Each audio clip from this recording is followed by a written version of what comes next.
കഥ തൊഴിൽ നിങ്ങളെ സ്വതന്ത്രരാക്കുന്നു. എഴുതിയത് ഉണ്ണികൃഷ്ണൻ കളീക്കൽ. ആശ്രിത വിസ എത്രയും വേഗം തൊഴിൽ വിസയാക്കണം എന്ന നിശ്ചയത്തോടെയാണ് ഭർത്താവിനൊപ്പം ജൂനിയ 7 മാസം മുമ്പ് ആ നഗരത്തിലെത്തിയത്. കിഴക്കൻ ബെർലിനിൽ ഇടത്തരക്കാർക്ക് പറ്റിയ ഒരു അപ്പാർട്ട്മെൻറ്റിൻ്റെ 4ാം നിലയിലുള്ള അവരുടെ താമസ സ്ഥലത്ത് അസ്തമയം കാണാൻ പാകത്തിന് ഒരു ബാൽക്കണിയുണ്ട്. റോഷൻ ഓഫീസിൽ പോയാൽ ബാൽക്കണിയിൽ ടീപ്പോയും കസേരയും വലിച്ചിട്ട് ലാപ്പ് തുറന്ന് ജൂനിയ ജോലി അന്വേഷിച്ചു തുടങ്ങും. 11 വർഷത്തെ പഴക്കമുള്ള കമ്പ്യൂട്ടർ സയൻസ് ബിടെക് ഡിഗ്രി അടങ്ങിയ ബയോഡാറ്റ എഴുതുവിടുന്നത് സ്റ്റോക്ക് മാർക്കറ്റിംഗ് കമ്പനി മുതൽ ചെരുപ്പ് കമ്പനി വരെയുള്ള സ്ഥാപനങ്ങളിലേക്കാണ്. എവിടെ നിന്നെങ്കിലും വിളി വന്നാൽ ഇൻ്റർവ്യൂ ബോർഡിൽ എത്തുമ്പോൾ ഒരു ചോദ്യം തീർച്ചയായും ഉണ്ടാകും: ഡിഗ്രിക്ക് ശേഷം ഇതുവരെ എന്തു ചെയ്യുകയായിരുന്നു? ചിലതരം തൊഴിലുകൾക്ക് വശ്യതയുണ്ട്. പക്ഷേ ഒരു ഘട്ടം കഴിഞ്ഞാൽ പ്രണയം പോലെ അതെപ്പോൾ വേണമെങ്കിലും ചവർക്കാം. എന്നാൽ മറ്റു ചില തൊഴിലുകൾ മനുഷ്യനെ വന്ധ്യംകരിച്ചു കളയും. ആജ്ഞാശക്തിയുള്ള അത്തരം തൊഴിലുകളിൽ പെട്ടാൽ ആദ്യം ഒന്ന് കുതറാമെന്ന് മാത്രം. അധികം വൈകാതെ ആ തൊഴിലുകൾ ആരെയും മെരുക്കിക്കളയും. അതോടെ ജയിൽ മുറിയുടെ താക്കോൽ കയ്യിലുണ്ടെങ്കിലും പുറത്തേക്കുള്ള വഴി മറന്ന് അതിനുള്ളിൽ തന്നെ കുടുങ്ങിക്കിടക്കും. ഇനി എങ്ങാനും പുറത്തു വന്നാലും അത് മറ്റൊരു കോലത്തിലായിരിക്കും. ഒരു തരത്തിൽ പറഞ്ഞാൽ കഴിഞ്ഞ 11 വർഷവും ജൂനിയ പലവിധ തൊഴിലുകളിലായിരുന്നു. മധുരവും ചവർപ്പും മാറി മാറി രുചിച്ച തൊഴിലുകൾ. പീറ്ററിൻ്റെ സ്റ്റാർട്ടപ്പിലാണ് കോളേജ് കഴിഞ്ഞയുടൻ അവളുടെ തൊഴിൽ ജീവിതത്തിൻ്റെ തുടക്കം. ഓൺലൈൻ പഠന സഹായി നിർമ്മിക്കുന്ന ചുമതലയായിരുന്നു അവൾക്ക്. ഫ്രഷേഴ്സിൻ്റെ ചടുലമായ ആ സംരംഭം ആദ്യം ക്ഷീണമറിയാതെ കുതിച്ചെങ്കിലും അധികം വൈകാതെ കിതയ്ക്കുവാൻ തുടങ്ങി. കഷ്ടിച്ച് 4 വർഷം. ക്ലാസ് എടുക്കുന്നവർക്ക് കൃത്യമായി പണം കൊടുക്കാതെ വന്നപ്പോൾ ആഴക്കടലിലെത്താതെ തന്നെ അത് മുങ്ങി.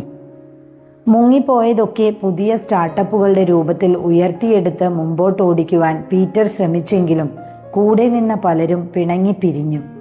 3ാമത്തെ പരീക്ഷണമായപ്പോഴേക്കും ജൂനിയ പീറ്ററിൻ്റെ വർക്കിംഗ് പാർട്ട്ണറായി മാറിയിരുന്നു. അവരിരുവരും മാത്രം ഉൾപ്പെട്ട ഒരു പോരാട്ടമായി അത് നിരങ്ങി നീങ്ങി. ഇക്കാലങ്ങളിൽ ജൂനിയ കൂടുതൽ സമയവും ചിലവിട്ടത് പീറ്ററിൻ്റെ അവസാനത്തെ പ്രതീക്ഷയായ തങ്ങളുടെ പ്രൊജക്റ്റിൻ്റെ ജീവൻ നിലനിർത്താനാണ്. അതിൻ്റെ ഏതോ ഒരു ഘട്ടത്തിൽ ഒരു ഉൽക്കയെ പോലെ അവനിലേക്ക് ജൂനിയ വീണു തുടങ്ങിയിരുന്നു. ആകാശത്തു വെച്ച് സ്വയം കത്തിയെരിഞ്ഞ് താഴേക്ക് പോകുന്തോറും തണുത്തുറഞ്ഞ് ഏറ്റവും അടിത്തട്ടിലേക്ക് കരിക്കട്ടയായെത്തുന്ന ഒരു തരം വീഴ്ചയായിരുന്നു അത്. പപ്പയുടെ അടുത്തേക്ക് മടങ്ങിയെത്തിയപ്പോൾ മുമ്പ് കഴിച്ചിരുന്ന ഗുളികകൾ അവൾക്ക് വീണ്ടും വിഴുങ്ങേണ്ടി വന്നു. അതിനുശേഷം അവൾക്ക് ആകെ ചെയ്യാനുണ്ടായിരുന്നത് ഗുളിക തിന്നാലും വറ്റാത്ത തൻ്റെ അകത്തെ കാറിച്ചുകളെ മെരുക്കിയെടുക്കുക മാത്രമായിരുന്നു. ഉയർന്ന റാങ്കിലുള്ള പഴയൊരു പട്ടാളക്കാരനാണെങ്കിലും കൂടുതലൊന്നും മിണ്ടാതെ സിറ്റ് ഔട്ടിലിട്ട ചാരുകസേരയിൽ വെറുതെ കണ്ണടച്ച് കിടക്കുന്നതാണ് അവളുടെ പപ്പയ്ക്കിഷ്ടം. അവളുടെ തീരുമാനങ്ങളിലൊന്നും അക്കാലം വരെയും അയാൾ ഇടപെട്ടില്ല. പീറ്ററിനൊപ്പം അവൾ തുടങ്ങിയതും സ്വയം അവസാനിപ്പിച്ചതുമായ സ്റ്റാർട്ടപ്പുകളെക്കുറിച്ചും അന്വേഷിച്ചില്ല. മിക്കപ്പോഴും പപ്പയുടെ കയ്യിൽ മുറുകെ പിടിച്ച് ശൂന്യതയിൽ മുങ്ങി അവളിരുന്നു. തനിക്ക് മേലുള്ള തൻ്റെ അവകാശം തൽക്കാലത്തേക്കെങ്കിലും വച്ചൊഴിഞ്ഞതുപോലെയാണ് അക്കാലങ്ങളിലെ അവൾ ജീവിച്ചത്. തൻ്റെ സ്വന്തം ശബ്ദം ഒരു നുള്ളു പോലും പുറത്തു വരാതെ വിഴുങ്ങാനാണ് ആ സമയത്ത് അവൾ ഇഷ്ടപ്പെട്ടത്. എങ്കിലും നിരന്തരമുണ്ടായ പരാജയങ്ങളിൽ നിന്ന് എങ്ങോട്ടെങ്കിലും ഓടി മാറണമെന്ന് അവൾ ആഗ്രഹിച്ചിരുന്നു. അവളുടെ പപ്പയ്ക്ക് അത് തിരിച്ചറിയാനായി. 5 വർഷമായി ജർമ്മനിയിൽ സ്ഥിരതാമസമായ അവളേക്കാൾ 4 ഇഞ്ച് നീളക്കുറവുള്ള റോഷനെ മാട്രിമോണി സൈറ്റുകളിൽ നിന്ന് കണ്ടെത്തിയത് അവളുടെ പപ്പ തന്നെയാണ്. റോഷനൊപ്പം ബെർലിനിലെത്തിയ ആദ്യ മാസങ്ങളിൽ ജോലിക്കായി ജൂനിയ അയച്ച അപേക്ഷകൾ പലതും നിലം തൊട്ടില്ല. മറുപടി ലഭിച്ചത് ആകെ 2 ഇടത്ത് നിന്ന്. ആദ്യത്തെ ഇൻ്റർവ്യൂവിന് അവധിയെടുത്ത് റോഷൻ കൂട്ടുവന്നു. സന്തോഷത്തോടെയല്ല, അത് ശരിയാകാതെ വന്നപ്പോൾ രണ്ടാമത്തേതിന് അവൾക്ക് ഒറ്റയ്ക്ക് തന്നെ ഗൂഗിൾ മാപ്പ് നോക്കി യാത്ര ചെയ്യേണ്ടി വന്നു. അതും വെറുതെയായി. കുറേ കഴിഞ്ഞ് പ്രതീക്ഷകളൊക്കെ കൈയൊഴിഞ്ഞ് റോഷൻ ഇഷ്ടപ്പെട്ടത് പാചകം ചെയ്ത് ജീവിച്ചു പോന്നപ്പോഴാണ് ചെറിയൊരു ജോലി തരപ്പെട്ടത്. 3/4 മണിക്കൂർ യാത്ര ചെയ്താൽ എത്താവുന്ന തൊട്ടടുത്ത ടൗണിലെ മാക്ഡൊണാൾഡ്സിൻ്റെ ഔട്ട്ലെറ്റിൽ. കഷ്ടിച്ചൊരു മാസം, അത്രയേ ഉള്ളൂ. അവർ പിരിച്ചുവിടുന്നതിന് മുമ്പ് അവൾ പിരിഞ്ഞു പോകുന്നു. പിന്നീട് കുറേ കാലത്തോളം ബാൽക്കണിയിൽ ടീപ്പോയും കസേരയും വലിച്ചിട്ട് ലാപ്ടോപ്പ് തുറന്ന് ഒന്നും തെളിയാത്ത ആകാശം നോക്കി ഉച്ചവരെയോളം അവൾ വെറുതെ ഇരിക്കുമായിരുന്നു. എന്നാൽ റോഷൻ കൃത്യമായ അനുപാതത്തിലാണ് ഓരോ ദിവസങ്ങളെയും ക്രമീകരിച്ചത്. ജോലി, ഭക്ഷണം, വ്യായാമം, പങ്കാളിക്കൊപ്പമുള്ള വിയർക്കൽ, ഉറക്കം, ഇതിനൊക്കെ കൃത്യമായ അധ്വാനങ്ങൾ അയാൾ നീക്കിവച്ചിരുന്നു. അതിൻ്റെയൊക്കെ സൗഭാഗ്യ പങ്കാളിത്തം ജൂനിയയ്ക്കും ലഭ്യമാകുന്നുണ്ടെന്ന് അയാൾ ഉറച്ചു വിശ്വസിച്ചു. ഒരിക്കൽ നെയ്ച്ചോറും കുരുമുളകിട്ട് വിളയിച്ച ബീഫും വിഴുങ്ങിക്കൊണ്ടിരുന്നപ്പോൾ ജോലി തരപ്പെടാത്തതിലുള്ള ഭാര്യയുടെ ആവലാതി കേട്ട് റോഷൻ ഓർമ്മിപ്പിച്ചു, "നീ ഇപ്പോൾ ചെയ്യുന്നതും ഒരു ജോലി തന്നെയാണ്." രാവിലെ റോഷൻ്റെ ലഞ്ച് ബോക്സ് നിറയ്ക്കൽ, ഓഫീസിൽ എത്തിയ ശേഷം ഒഴിവ് കിട്ടുമ്പോൾ വാട്സപ്പിൽ റോഷൻ അയച്ചു കൊടുക്കുന്ന ലിസ്റ്റ് അനുസരിച്ച് അത്താഴമൊരുക്കൽ, ഓഫീസ് വിട്ടുവരുമ്പോൾ അല്പനേരം അയാൾക്കൊപ്പം ഇരുന്നുള്ള TV കാണൽ, ഇങ്ങനെ പോകുന്നു ജൂനിയയുടെ തൊഴിൽ വിശേഷങ്ങൾ. തികച്ചും സാധാരണമെന്ന് തോന്നാമെങ്കിലും തനി നാടൻ തീൻപണ്ടങ്ങൾ റോഷൻ ആവശ്യപ്പെടുമ്പോൾ അവൾ കുഴഞ്ഞു പോയിട്ടുണ്ട്. ചിലപ്പോൾ ഒരു തരം കരിമ്പനടിച്ച നൊസ്റ്റാൾജിയ റോഷന് തികട്ടി വരും. കുരുമുളകും കായവും പടവെട്ടുന്ന രസം, കുനുകുനെ അരിഞ്ഞ പടവലങ്ങ തോരൻ, കടുമാങ്ങ അച്ചാറ്, കട്ട തൈര്, ലിസ്റ്റ് അങ്ങനെ നീണ്ടുപോകും. വച്ചു കൊടുത്തില്ലെങ്കിൽ ഒരുമാതിരി നാണം കെട്ട കൊതി പറച്ചിൽ തുടങ്ങും. നിവർത്തി കെടുമ്പോൾ ലിസ്റ്റ് അനുസരിച്ചുള്ള നാടൻ സ്വാദുകളെ അവിടുത്തെ മാളുകളിൽ നിന്ന് കിട്ടുന്നവ കൊണ്ട് ഒരുവിധം ജൂനിയ ഒപ്പിച്ചെടുക്കും. കടുമാങ്ങയ്ക്ക് പകരം ബീറ്റ്റൂട്ട്, പടവലങ്ങയ്ക്ക് പകരം ബ്രൊക്കോളി, അങ്ങനെ കാര്യം നടത്തി വിളമ്പിക്കൊടുത്താലും റോഷൻ്റെ മുഖം വീർത്ത് കെട്ടിയിരിക്കും. ജൂനിയയേക്കാൾ 12 വർഷത്തെ തേയ്മാന കൂടുതലുള്ളതിനാൽ ദേഹപുഷ്ടി നിലനിർത്തുവാനായി ട്രെഡ്മിൽ, ജോഗിംഗ്, ശ്വസനക്രിയ എന്നിവയിൽ എന്നും വൈകുന്നേരം റോഷൻ മുഴുകാറുണ്ട്. അത് കഴിയുന്നതോടെ അയാളുടെ എല്ലാത്തരം ആർത്തി പരവേശങ്ങളും അക്രമാസക്തമാകും. നാട്ടിലെ കൊതിപ്പിക്കുന്ന എരിവും വറവുമുള്ള ഏതെങ്കിലും വീഡിയോ കണ്ടുകൊണ്ടാണ് തീറ്റ. സ്വസ്ഥമായിരുന്ന് സാവധാനം ഭക്ഷണം കഴിക്കുന്നതാണ് ജൂനിയയ്ക്ക് ഇഷ്ടമെങ്കിലും തുറന്നുവെച്ച ടാബിൽ നടന്നുകൊണ്ടിരിക്കുന്ന കോലാഹലങ്ങൾ കണ്ടും കേട്ടും റോഷനൊപ്പം അവളും വാരി വലിച്ചു വീഴുന്നു. തുടർന്ന് ഏതാണ്ട് 1 മണിക്കൂറോളം നീളുന്ന വിയർപ്പൊഴുക്കൽ. ചിലപ്പോൾ അത് നീണ്ടുപോകും. എന്നും പുതുപരീക്ഷണം എന്നാണ് റോഷൻ അവകാശപ്പെടുന്നതെങ്കിലും അധ്വാന ഭാരം കൊണ്ട് ജൂനിയ വേഗം ക്ഷീണിക്കും. എന്നാൽ അതോടെ അന്നത്തെ ദിവസം ജൂനിയ സ്വതന്ത്രയാകും. മടുപ്പിൻ്റെ വെളിമ്പുറത്ത് വെറുതെ ചുറ്റിത്തിരിഞ്ഞ് മതിയായപ്പോൾ ഒരിക്കൽ ജൂനിയ തൻ്റെ തല ഒന്ന് കുടഞ്ഞു നോക്കി. അത് ഗുണപ്പെട്ടു. ഒരു ചോദ്യം അവൾക്ക് മുന്നിൽ ഓടിക്കളിക്കാൻ തുടങ്ങി.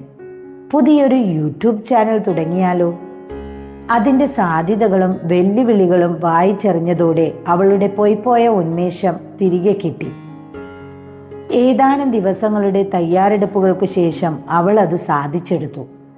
പിറ്റേന്ന് റോഷൻ ഓഫീസിൽ പോയ ശേഷം വേഗം പുറത്തിറങ്ങി തിരക്കുള്ള വഴിയിലേക്ക് ഫോൺ ക്യാമറ തിരിച്ചു പിടിച്ച് വീഡിയോ ഓൺ ചെയ്ത് സാവധാനം നടന്നുകൊണ്ട് മുമ്പിൽ കണ്ട കാഴ്ചകളെ അവൾ വിശദമാക്കി. ട്രാം സ്റ്റേഷനും കബാബ് ഷോപ്പും പോസ്റ്റ് ഓഫീസും ചേരുന്ന തങ്ങൾ താമസിക്കുന്ന തെരുവിൻ്റെ 2 മിനിറ്റ് നീളുന്ന പകൽ തിരക്കുകളായിരുന്നു ആ വീഡിയോയിൽ. എന്നിട്ട് ആദ്യമായി ഷൂട്ട് ചെയ്ത ആ വീഡിയോ യൂട്യൂബിലേക്ക് അപ്ലോഡ് ചെയ്ത് നാട്ടിലുള്ള ഏക കൂട്ടുകാരി ആൻഡ്രിയയ്ക്ക് അയച്ചു കൊടുത്തു. "നിന്റെ കാച്ചുപൂച്ചു പറച്ചിൽ ശരിയായില്ല, പക്ഷേ പുതിയ സ്ഥലമായതുകൊണ്ട് കണ്ടിരിക്കാൻ രസമുണ്ട്." മെച്ചപ്പെടുത്താനായി ഓരോരോ ഉപായങ്ങൾ ആൻഡ്രിയ അവളെ അറിയിച്ചുകൊണ്ടിരുന്നു. നീ ഒരു ടൈറ്റ് സ്ലീവ്ലെസ് ടോപ്പും ഷോർട്സും ഇട്ട് നല്ല ഹോംവർക്ക് ചെയ്ത് കത്തുന്ന വീഡിയോ ചെയ്യ്. ഞെട്ടിക്കുന്ന സംഭവങ്ങൾ വേണം. കണ്ടു തുടങ്ങുമ്പോഴേ കണ്ണു തള്ളണം. അത്തരം ഒരു വീഡിയോ ചെയ്യുവാനുള്ള ശ്രമങ്ങൾ അവൾ തുടർന്നുകൊണ്ടേയിരുന്നു. ഒരിക്കൽ ഗൂഗിൾ തുറന്നുള്ള ജൂനിയയുടെ തിരച്ചിൽ അപ്രതീക്ഷിതമായി സാക്സൺ ഹൗസൻ എന്ന പേരിൽ തറഞ്ഞു. ബെർലിനിൽ നിന്ന് 34 കിലോമീറ്റർ വടക്കു പടിഞ്ഞാറുള്ള ഒറാനിയൻ ബർഗിന്റെ സമീപത്താണ് സാക്സൺ ഹൗസൻ എന്ന ഉറക്കം തൂങ്ങിയ പട്ടണം. തുടർന്നുള്ള ദിവസങ്ങളിൽ ഒറ്റയ്ക്കായപ്പോഴൊക്കെ സാക്സൺ ഹൗസൻ മ്യൂസിയത്തെക്കുറിച്ച് ലഭ്യമായതൊക്കെ വായിച്ചു. അറിയും തോറും അവൾക്കുറപ്പായി അവിടുത്തെ ഓരോ പ്രദർശന വസ്തുവും മനുഷ്യനെക്കുറിച്ചുള്ള ഭീതിപ്പെടുത്തുന്ന നിർവചനങ്ങളാണ്. പ്രധാന വിവരങ്ങളൊക്കെ നോട്ട് പാഡിൽ അപ്പപ്പോൾ അവൾ കുറിച്ചു വെച്ചു.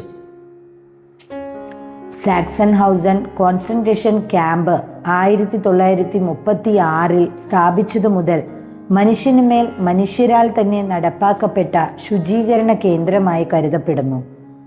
ക്യാമ്പിൽ ആദ്യകാലത്ത് വിയോജിപ്പിന്റെ ശബ്ദമുയർത്തിയ രാഷ്ട്രീയ തടവുകാരായിരുന്നുവെങ്കിൽ പിന്നീട് തങ്ങളെക്കാൾ താണവരെന്ന് കരുതിയവരെല്ലാം അവിടേക്ക് പ്രവേശിപ്പിക്കപ്പെട്ടു. അർദ്ധവൃത്താകൃതിയിലുള്ള ക്യാമ്പിന്റെ രൂപരേഖ തന്നെ ഭീകരതയുടെ പ്രതീകമായിരുന്നു. നിർബന്ധപൂർവമുള്ള കഠിന ജോലികൾ, അല്പമാത്ര ഭക്ഷണം, അകാരണമായ മർദ്ദനമുറകൾ ഇവയെല്ലാം ചേർന്ന് ക്യാമ്പിനുള്ളിലേക്ക് മരണത്തെ നിരന്തരം വരവേറ്റു. തുടർന്ന് 1945 ഏപ്രിൽ വരെ ഏകദേശം 2 ലക്ഷം മനുഷ്യർ ഇവിടെ കുടുങ്ങിപ്പോയിട്ടുണ്ട്. അവരിൽ പണിയെടുത്ത് കുഴഞ്ഞു വീണും പണിക്കുറ്റങ്ങളുടെ കൂലിയായി വെടിയുണ്ടകൾ തറഞ്ഞും പരീക്ഷണങ്ങളിൽ മുറിഞ്ഞു വീണും ബൂട്ടിട്ട കാലുകൾക്കൊപ്പം നീങ്ങാനാകാതെ ഹൃദയം നിലച്ചും എത്ര പേർ ഒടുങ്ങിപ്പോയിരിക്കാം. അവൾ എഴുതിക്കൊണ്ടേയിരുന്നു.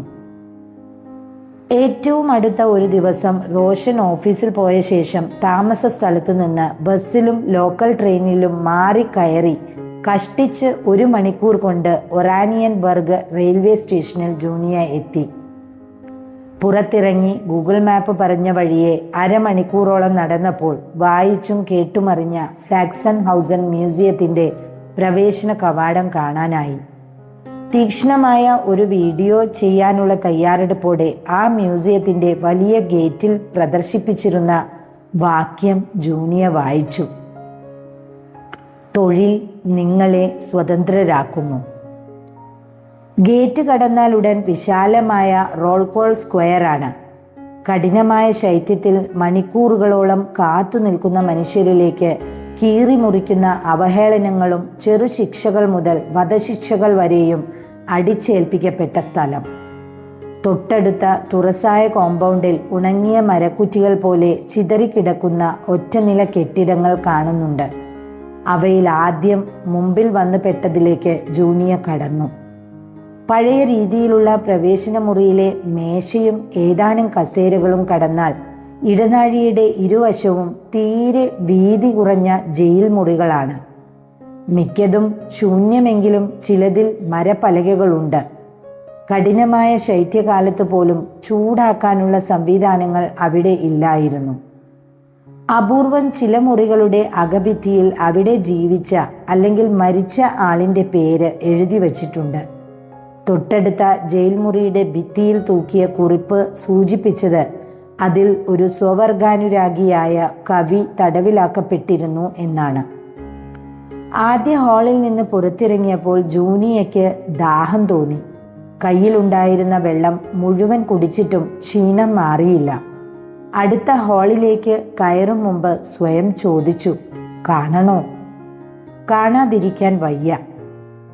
തൊട്ടടുത്ത ഹാളിലെ മുറികളിൽ കൂടുതൽ പേർക്ക് പലതരം ജോലികളിൽ ഏർപ്പെടാൻ പാകത്തിൽ വലിപ്പമുള്ളതായിരുന്നു. വെള്ളയിൽ നീല വരകളുള്ള ഉടുപ്പുകളിട്ട തടവുകാർ കുനിഞ്ഞിരുന്ന് പണിയെടുക്കുന്ന ചിത്രങ്ങൾ അവിടെ പ്രദർശിപ്പിച്ചിട്ടുണ്ട്.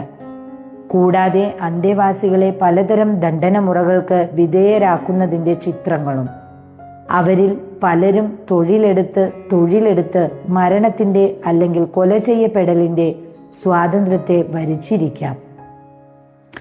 പല തട്ടുകളിലായി ഒട്ടേറെ മനുഷ്യരുടെ ഉറക്കം കുത്തിനിറച്ച വലിയൊരു ഹാളായിരുന്നു അടുത്തത്. അതിനോട് ചേർന്നായിരുന്നു ഒരേ സമയം പലർക്കും ഉപയോഗിക്കാവുന്ന ശുചിമുറി. മനുഷ്യന്റെ ഒറ്റയ്ക്കൊറ്റയ്ക്കുള്ള നിലനിൽപ്പിന് തീരെ വിലയില്ലെങ്കിൽ സ്വകാര്യമായി ചെയ്യേണ്ടതൊക്കെ മൃഗങ്ങളെപ്പോലെ കൂട്ടമായി ചെയ്യേണ്ടി വരുമല്ലോ. ആ മുറിയിൽ വലിയ വട്ടത്തിലുള്ള ബേസിനുകൾ കാണുന്നുണ്ട്. ഒറ്റ നോട്ടത്തിൽ പലർക്ക് ഒരേ സമയം തല കുളിക്കാൻ വേണ്ടി എന്ന് തോന്നും. എന്നാൽ ആ മുറിവാതിക്കൽ തൂക്കിയ കുറിപ്പ് വായിച്ച് ജൂനിയ ഭയന്നു. കടുത്ത ശൈത്യത്തിൽ പോലും ആലംബമറ്റ മനുഷ്യരെ കൂട്ടത്തോടെ ഈ ബേസിനുകളിൽ നിറച്ച തണുത്തുറഞ്ഞ വെള്ളത്തിൽ ദീർഘനേരം ആവർത്തിച്ച് തലമുക്കാനോ മുഖം കഴുകാനോ ഗാർഡുകൾ നിർബന്ധിച്ചിരുന്നു. ദുർബലരും രോഗികളും വൃദ്ധരും പലപ്പോഴും അതിനെ അതിജീവിച്ചില്ല. ചിലപ്പോൾ പണിയെടുക്കാനാവാതെ ഉപയോഗശൂന്യരെന്ന് തോന്നിയവരുടെ തലകൾ വെള്ളത്തിനടിയിൽ പിടഞ്ഞു തീരും വരെ ഗാർഡുകൾ മുക്കിപ്പിടിച്ചിരുന്നു. അന്തമില്ലാത്ത കയമാണ് മുന്നിൽ കാണുന്ന ഓരോ ബേസിനും. അതിലേക്ക് തല മുക്കിപ്പിടിക്കുമ്പോൾ ആദ്യം പൊന്തിവരുന്ന വലിയ കുമിളകൾ അവൾക്ക് കാണാനായി. സെക്കൻഡുകൾക്കകം അവ ചെറിയ തരികളായി അവളുടെ മുഖത്ത് വന്നൊട്ടിപ്പിടിച്ചപ്പോൾ ഷൂട്ട് ചെയ്തുകൊണ്ടിരുന്ന അവളുടെ കൈ വിറച്ചു. ഇനിയും കാണണോ? ഉത്തരം പറയാൻ അവൾ ഒന്ന് ഭയന്നു. ആശുപത്രി എന്ന് പേരുള്ള ആ കെട്ടിടത്തിലേക്ക് പ്രവേശിച്ചപ്പോൾ പഴകുന്തോറും മുറുകുന്ന വേദനയുടെ മുള്ളുകമ്പികൾ അവളുടെ കാലിൽ പിണഞ്ഞു. സൂക്ഷിച്ചു നോക്കിയപ്പോൾ അകത്തെ ഭിത്തികളിൽ മരണത്തിന് തൊട്ടു മുമ്പുള്ള വിറയൽ അവൾക്ക് കാണാനായി. ആ കെട്ടിടങ്ങൾക്കിടയിലെ ഒരു ബ്ലോക്ക് തടവുകാരെ മെഡിക്കൽ പരീക്ഷണങ്ങൾക്ക് വിധേയരാക്കാൻ വേണ്ടിയായിരുന്നു. അതിനുപയോഗിച്ച കത്തികൾ, സൂചികൾ, മരുന്നുകൾ, രാസവസ്തുക്കൾ എന്നിവ കണ്ട് ജൂനിയയ്ക്ക് തല പെരുത്തു. വ്യാജ ചികിത്സകൾക്കും യഥാർത്ഥ പരീക്ഷണങ്ങൾക്കും ഇടയിൽ ഇഞ്ചിഞ്ചായി മരണപ്പെട്ടവരെത്ര പേർ! തെളിവുകൾ മറയ്ക്കാൻ പരീക്ഷണങ്ങൾക്ക് ശേഷം ബാക്കി വന്ന ഇരകളെ മിക്കപ്പോഴും കൊലപ്പെടുത്തിയിരുന്നു. വർക്ക്ഷോപ്പിനടുത്ത് ഒട്ടേറെ മീറ്റർ നീളമുള്ള ലൂപ്പ് ചെയ്ത ട്രാക്കിനടുത്തുകൂടി വീഡിയോ ഷൂട്ട് ചെയ്തുകൊണ്ട് അവൾ നടന്നു. കല്ലോ ഇഷ്ടികയോ നിറച്ച് ഭാരം കൂടിയ സഞ്ചികൾ പുറത്തു കെട്ടിവെച്ച മനുഷ്യരുടെ മരണനടത്തത്തിൻ്റെ കാലൊച്ചകൾ അവളുടെ പിന്നാലെ ചെന്നു. പാകമല്ലാത്ത പട്ടാള ഷൂവിനുള്ളിൽ പകലുകളോളം കുടുങ്ങിക്കിടന്ന അവരുടെ കാൽപാദങ്ങളെക്കുറിച്ച് ഓർത്തപ്പോൾ അവൾ ഒന്നിരിക്കാൻ കൊതിച്ചു. പക്ഷേ തൊട്ടടുത്തെങ്ങും ഇരിക്കാൻ പാകത്തിലൊന്നും കണ്ടില്ല. അല്പം നടന്നപ്പോൾ മുമ്പിൽ സ്റ്റേഷൻ. പൊരിവെയിലത്ത് വരിവരിയായി ആട്ടിത്തെളിച്ച നിഴലുകൾ അതിലേക്ക് മാർച്ച് ചെയ്തു പോകുന്നതായും ഓരോ 5 സെക്കൻഡിലും 2ഉം 3ഉം വീതം വെടിയൊച്ചകൾ കേട്ടതായും അവൾക്ക് തോന്നി. താൻ അറിയാതെ തൻ്റെ ശരീരം അതിനുള്ളിലേക്ക് നീങ്ങിപ്പോകുന്നതായി അവൾ തിരിച്ചറിഞ്ഞു. ഡ്രെയിനേജ് സൗകര്യമുള്ള ഒരു ഇഷ്ടിക മതിലിന് മുന്നിലേക്കാണ് അവൾ എത്തിയത്. വൈദ്യപരിശോധനയ്ക്ക് വിധേയമാക്കുവാൻ എന്ന് തെറ്റിദ്ധരിപ്പിച്ച് മനുഷ്യരെ അങ്ങോട്ടെത്തിക്കുകയും പിന്നീട് കഴുത്തിൻ്റെ പിന്നിൽ വെടിവെക്കുകയും ചെയ്യുന്ന നെക്ക് ഷൂട്ടിംഗ് ഫെസിലിറ്റിയാണതെന്ന് പെട്ടെന്നവൾ ഓർത്തു. കൊല്ലപ്പെട്ടവരെ കത്തിച്ചിരുന്ന തുറസായ കുഴികളും വലിയ ചൂളകളും അടുത്തു തന്നെയുണ്ട്. ജീവന്റെ അവസാനത്തെ പിടച്ചിൽ ഒട്ടിപ്പിടിച്ച വിഷവാതക പുരയുടെ അവശിഷ്ടങ്ങൾ കൂടി കണ്ടു കഴിഞ്ഞപ്പോൾ വീണു പോകുമെന്ന് തോന്നിയെങ്കിലും എടുത്തുകൊണ്ടിരുന്ന വീഡിയോ ഒരുവിധം അവൾ പൂർത്തിയാക്കി. തിരികെ അപ്പാർട്ട്മെന്റിലേക്ക് അവൾ എത്തിയത് വെള്ളം കുടിക്കാൻ പോലുമുള്ള ത്രാണിയില്ലാതെയാണ്. കിടക്കയിൽ കമിഴ്ന്നു വീണപ്പോൾ ഇനി എന്താണ് ചെയ്യേണ്ടതെന്ന് ഒരു നിജവും തോന്നിയില്ല. വൈകുന്നേരം റോഷൻ വന്നപ്പോഴും അവൾ കിടക്കുകയായിരുന്നു. ചായ മേശപ്പുറത്ത് കാണാഞ്ഞതിനാൽ സ്വയം അടുക്കളയിൽ കയറി അവൾക്കും കൂടിയുള്ള ചായ അയാൾ തയ്യാറാക്കി. പക്ഷേ അത്താഴത്തിന് നേരമായപ്പോൾ പാത്രങ്ങളൊക്കെ കാലിയാണെന്നറിഞ്ഞ് അയാൾ ശരിക്കും ദേഷ്യപ്പെട്ടു. വാട്സപ്പിൽ അയച്ചു തന്നത് നീ കണ്ടില്ലേ? അവൾ ഒന്നും പറയാതെ കുനിഞ്ഞിരുന്നതേയുള്ളൂ. ഇതല്ലാതെ നിനക്ക് എന്താ ഇവിടെ പണി? 1 മണിക്കൂറിന് ശേഷമാണ് റോഷൻ ഓർഡർ ചെയ്ത ഭക്ഷണം എത്തിയത്. തീരെ വിശപ്പില്ലെങ്കിലും അവൾ കഴിക്കുന്നതായി അഭിനയിച്ചു. ഭക്ഷണത്തിന് ശേഷം പലതരം വിയർക്കൽ പരീക്ഷണങ്ങൾക്ക് റോഷൻ തയ്യാറെടുത്തപ്പോൾ 2 വാക്കുകളെ അവൾ പറഞ്ഞുള്ളൂ: ഇന്ന് വയ്യ. ഉടൻ മറുപടി കിട്ടി: മുഖമടച്ച് ഒരടി. ഒട്ടും പ്രതീക്ഷിക്കാഞ്ഞ ആ സാഹചര്യത്തെ എങ്ങനെ നേരിടണമെന്നറിയാതെ രാത്രി മുഴുവൻ ഓരോന്നോർത്ത് ഉറങ്ങുകയാണെന്ന് സ്വയം വിശ്വസിപ്പിച്ചുകൊണ്ട് റോഷനടുത്ത് അവൾ കണ്ണടച്ചു കിടന്നു. കുറേയേറെ കാലം മുമ്പ് ഇതുപോലെ വളരെ ശക്തമായ ഒരടിക്ക് അവൾ സാക്ഷിയായിട്ടുണ്ട്. അമ്മ മരിക്കുന്നതിന് ഏകദേശം 2 വർഷം മുമ്പ്. 12ാം ക്ലാസ്സിലെ പരീക്ഷകൾക്കു ശേഷം ഹോസ്റ്റൽ ഒഴിഞ്ഞ് അവൾ വീട്ടിലെത്തിയ ആ ആഴ്ചയിലായിരുന്നു അത്. ഊണ് കഴിക്കാൻ അവൾ താഴേക്കെത്തിയ നേരത്ത് അമ്മ എന്തോ പറഞ്ഞതിനുത്തരമായി അച്ഛൻ എതിരെയിരുന്ന അമ്മയെ കൈവീശി അടിച്ചു. അമ്മ ഊണ് മുഴുമിപ്പിക്കാതെ എഴുന്നേറ്റ് പോയി. കാരണമെന്തെന്ന് അന്നും പിന്നീടും ചോദിച്ചെങ്കിലും ആരും ഒന്നും മിണ്ടിയില്ല. ആദ്യമായി ഉണ്ടായതാണെങ്കിലും ആ സംഭവം അമ്മ പോലും കാര്യമാക്കാഞ്ഞതെന്തുകൊണ്ടെന്ന് ആ രാത്രിയിലും അവൾ ആലോചിച്ചു നോക്കി. ഒടുവിൽ ചരിഞ്ഞു കിടന്നുകൊണ്ട് അവൾ ആൻഡ്രിയയ്ക്കൊരു മെസ്സേജ് അയച്ചു. എനിക്കിവിടെ വയ്യ. ഉടൻ മറുപടി വന്നു. മണ്ടത്തരം കാണിക്കല്ലേ, തിരിച്ചു വന്നിട്ട് എന്തു ചെയ്യാൻ? പിടിച്ചു നിൽക്കണം എങ്ങനെയും. നീയും ഉറങ്ങിയില്ലേ? അതിനവൾ മിണ്ടിയില്ല. എന്തു തന്നെയായാലും മണിക്കൂറുകൾക്ക് മുമ്പത്തെ റോഷന്റെ പൊട്ടിത്തെറിയും കൈപ്രയോഗവും മറന്നുകളയാനുള്ള ഒട്ടേറെ കാരണങ്ങൾ നേരം വെളുത്തപ്പോൾ അവൾക്കു ചുറ്റും നിരന്നു നിന്നിരുന്നു. അവ എന്തിനു സജ്ജമായ ഒരു ആൾക്കൂട്ടത്തെ പോലെ അവൾക്ക് മുന്നിൽ ഒച്ചയിട്ടു. ആ ഒച്ചയിൽ അവൾക്ക് പറയാനുള്ളതൊന്നും അവൾ പോലും കേട്ടില്ല. എന്തു ചെയ്യണമെന്നറിയാതെ ഉച്ചവരെ മുറികളിൽ നിന്ന് മുറികളിലേക്ക് അവൾ ഉഴറി നടന്നു. അന്ന് അത്താഴത്തിനൊരുക്കേണ്ട ഭക്ഷണ സാധനങ്ങളുടെ ലിസ്റ്റ് പതിവ് പോലെ വാട്സപ്പിൽ റോഷൻ അയക്കാൻ വൈകിയപ്പോൾ അവൾക്ക് ആശങ്ക തോന്നി. പക്ഷേ അധികം കാത്തിരിക്കാതെ തന്നെ അയാളുടെ മെസ്സേജ് വന്നു. അരിഞ്ഞു വെച്ചതും വറുത്തരച്ചതും കുക്കിംഗ് റേഞ്ചിലേക്ക് ഊഴം വെച്ച് കയറ്റി ഇറക്കിക്കൊണ്ടിരുന്നപ്പോൾ ഒട്ടും പ്രതീക്ഷിക്കാതെ അടിവയറ്റിൽ അവൾക്ക് നോവ് തുടങ്ങി. മാസം തോറുമുള്ള ആ വേദന അത്തവണ ഒരാഴ്ച മുന്നേ എത്തിയതിൽ സങ്കടവും കുറ്റബോധവും തോന്നിയെങ്കിലും എല്ലാം നിസ്സാരമായി കാണാൻ അവൾ ശ്രദ്ധിച്ചു. പതിവിലും വൈകിയെങ്കിലും തികഞ്ഞ ഉന്മേഷത്തോടെയാണ് അന്ന് റോഷൻ ജോലി കഴിഞ്ഞെത്തിയത്. തൊഴിൽ മികവിൻ്റെ പേരിൽ ലഭിച്ച വലിയൊരു ഇൻസെൻറ്റീവും അതുവഴി കമ്പനിയിൽ ഒഴിച്ചുകൂടാനാവാത്ത സ്ഥാനവും നേടാനായത് അയാളുടെ ആത്മവിശ്വാസം വർദ്ധിപ്പിച്ചിരുന്നു. ആവശ്യപ്പെട്ട ഭക്ഷണം അതിൻ്റെ എല്ലാ തനിമയോടെയും മുന്നിൽ കിട്ടിയതോടെ അയാൾ കൂടുതൽ സന്തുഷ്ടനായി. അതിനുശേഷം വൈവിധ്യപൂർണമായ വിയർപ്പൊഴുക്കൽ പരീക്ഷണങ്ങളിലേക്ക് റോഷൻ കടന്നപ്പോൾ അവൾക്ക് വയറു നൊന്തു. തലേന്നു രാത്രി മുതൽ ഊറിക്കൂടിയ കുതിരശക്തി റോഷൻ പരീക്ഷിക്കുന്നതിനിടെ ചോര ഒലിക്കുന്നത് കണ്ടിട്ടും അവൾ കാര്യമാക്കിയില്ല. തൻ്റെ വീര്യം പതിവിലും കൂടുതൽ നേരം റോഷൻ അവളിൽ പ്രയോഗിച്ചുകൊണ്ടിരുന്നു. പാകമല്ലാത്ത പട്ടാള ഷൂസിൽ കുടുങ്ങിയ ശോഷിച്ച കാൽപാദങ്ങൾ ഇനിയും എത്ര നേരം എന്ന് ചോദിക്കുന്നത് പോലെ അവൾ കിതച്ചു. എല്ലാറ്റിനും ശേഷം കൂർക്കം വലിക്കുന്ന മരപ്പലക പോലെ റോഷൻ ചത്തുറങ്ങിയപ്പോൾ ബാൽക്കണിയിലേക്ക് അവൾ എത്തി.